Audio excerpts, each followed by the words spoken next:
Her er karten og børsten. Det så nogen har I jo sikkert alle sammen. Så er der en kam. Den er rigtig god i ansigtet. Den er øvrigt også god at rense karten med.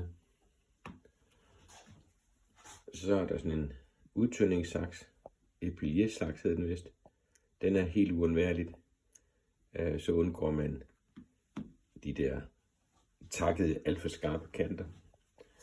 En almindelig saks til at trimme lidt ned ad benene og de steder, hvor der lige man finder nogle stritter.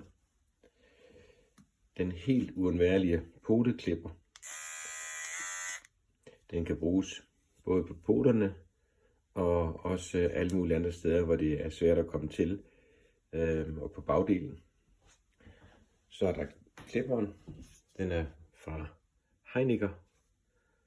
Vi har 2 batterier. 3F, det er den vigtigste.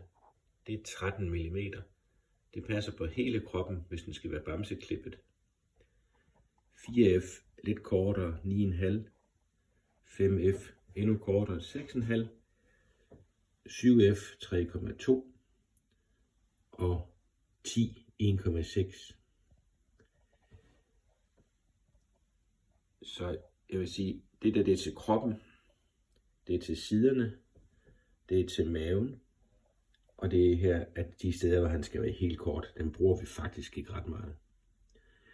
Og når der er klippet med den elektriske poteklipperen, så er det sakse- og børstearbejde. Det er det, der tager længst tid faktisk. Jeg tænker, at man kan, de der 5 ting, de kan ikke undværes. Børste, kam, saks og poteklipper. Den der er heller ikke nem at undvære, men man kan måske godt nøjes med en 3F på 13, og en 4 eller 5F til det lidt kortere, og en 7 eller 10, en 7 måske til numsen og steder, hvor det skal være lidt kort. Men hvis man køber den lidt af gangen, fordi de er ikke helt billige, så tag 3F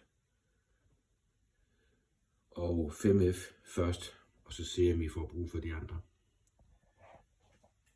Det er det, der blev brugt til den klipning, der er vist.